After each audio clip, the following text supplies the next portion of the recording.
मैं ध्रुव हूँ मुझ परिणति नम करो, बनी पूज्य परमात्मा।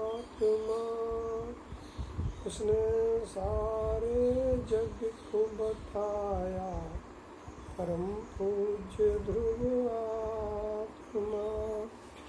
दिव्यदृष्टि प्रकाश प्रश्नोत्तरी नामक ग्रंथ, जिसमें से 143 नंबर के प्रश्न पर आज चर्चा करनी है। प्रश्न है, द्रव्य और पर्याय दोनों में से किस में अपनापन हो कि जिससे सुख और शांति मिले। वस्तुतः देखा जाए तो अपने प्रमाण में दो ही वस्तुएं हैं, द्रव्य और पर्याय। पर्याय विनाशिक है, द्रव्य अविनाशी है। पर्याय अनेक रूप है, द्रव्य एक रूप है। पर्याय क्षणिक है, वस्तु द्रव्य त्रिकाली है। तो अब तुम्हें निर्णय करना है कि किन धर्मों को लेकर के तुम अपनत्व को स्थापित करते हो। उत्तर देखें, एक समय की पर्याय में ही तो वेदन आता है, शक्ति में तो वेदन है ही नहीं। इसलिए ये वेदन ही प्रसिद्ध होने से उसको ही अज्ञानी आत्मा मान लेता है। वास्तव में तो आत्मा क्षणिक पर्याय में आता ही नहीं है। आत्मा त्रिकाली ध्रुव क्षणिक पर्याय में नहीं आता है। पर्याय के चतुष्टय भिन्न है, द्रव्य के चतुष्टय भिन्न है। 252 नंबर के क्लास में आचार्य अमृतचंद देव ने स्पष्ट सिद्ध किया है कि पर्याय का चतुष्टय अलग है और द्रव्य का चतुष्टय द्रव्य छेद काल भाव अलग है। आत्मा क्षणिक पर्याय में आता ही नहीं, वैसा का वैसा ही त्रिकाल रहता है। उसी में अपनापन हुए बिना सुख शांति नहीं होती। आत्मा में अपनापन नहीं होगा तो सुख शांति नहीं हो सकती है, क्योंकि जो सुख शांति से बनी है और सुख ज्ञान और आनंद का भरपूर है। गुरुदेव जिसे कहते हैं समुद्र है, पहाड़ है, इस टाइप के शब्दों का प्रयोग करते थे। पूर्ण है ज्ञान का, उसमें अपना तो आए बिना, क्योंकि बड़ी निधि पूर्ण निधि नहीं मिले तब तक कभी भी शांति नहीं हो सकती है, निर्विकल्पता नहीं हो सकती है, विकल्प नहीं टूट सकते, आकांक्षाएं नहीं मिट सकती हैं। वस्तु तो पूर्ण है, शुद्ध है, एक रूप है, तो उस पर कब्जा जमाने से अपने आप आकांक्षाएं उत्पन्न ही नहीं होंगी।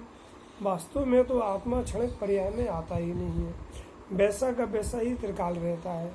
उसमें अपनापन हुए बिना सुख शांति नहीं हो सकती है। त्रिकाली वस्तु है ना, उस त्रिकाली वस्तु में अपनापन होने का अर्थ ही यह है कि वही मैं हूँ, उतना ही मैं हूँ, वही सर्वस्व है, इसके आगे पीछे कुछ नहीं है। ऐसा जिनकी वृत्ति में आ जाता है उन्हें कुछ चाहे नहीं रहती है।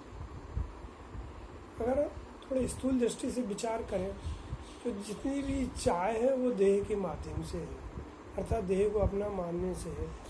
इसलिए छड़ालाकार ने तो दौलत राम जी ने में देही जीव को एक गिने बहरातम तत्व मुदा है, और त्रेंच आदि नरक आदि में तो देह से भिन्न ही आत्मा के अनुभव का नाम सम्यक दर्शन है। और देह से भिन्न ही आत्मा को समझ जाते हैं, अनुभव कर लेते हैं, तो आत्मानुभूति हो जाती है। ये राग और पर्याय से भिन्नता की बातें तो जिन्हें ज़्यादा पढ़ाई हो गई है और जिन्हें उनमें एकत्व बुद्धि बरत रही है और ऐसा पढ़ करके ज्ञान हो गया है, तो उनके लिए है ये बातें। ना तो वो राग को समझते हैं, ना एक समय की पर्याय को समझते हैं, और हजारों लाखों करोड़ों त्रेंच आत्मानुभव कर रहे हैं, वो पंचम गुण स्थान तक में है। इसलिए देह के तल से यदि उठो तो सीधा आत्मा मिल सकता है, ऐसा नहीं है कि नहीं मिल सकता है। और बुद्धि है तो राग और एक समय की पर्याय से भी भिन्न देखो।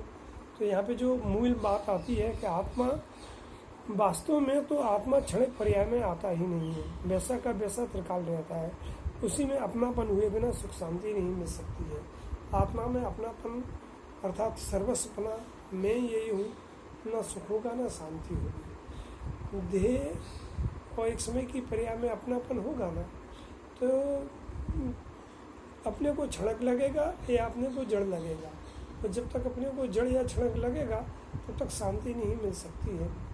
इसलिए यहाँ पर इतनी बात मेन है, वास्तव में तो आत्मा क्षणक पर्याय में आता ही नहीं है, वैसा के वैसा त्रिकाल रहता है, उसी में अपनापन होगा ना। तो अपनेपन लाने की विधान हो, अपनापन तो जीव को सहज बरतता ही है, अपनापन बिना कोई जीव होते ही नहीं है। सभी में कहीं ना कहीं अपनापन है, चाहे शरीर में कहो, चाहे संयोग में कहो, चाहे विभाव में कहो, एक समय की पर्याय में कहो, ज्ञानी को त्रिकाली में। तो त्रिकाली में अपनापन लाएंगे तो क्षणक का अपनापन टूट जाएगा। एक बात निहाल भाई ने कही थी कि आत्मा में अपनापन आते ही विवेक सहज जाग जाता है। तो जिन्हें विवेक नहीं है, समझ लो उन्हें त्रिकाली में अपनापन नहीं है, और त्रिकाली में अपनापन आते ही विवेक सहज जाग जाता है। तो विवेक जगाने की बात है ये, तो बाकी चर्चा कल करेंगे। जा वाणी के ज्ञान थे सूझे लोकालोक, सुवाणी मस्तक में सुधा जिन वाणी महाराज की जय।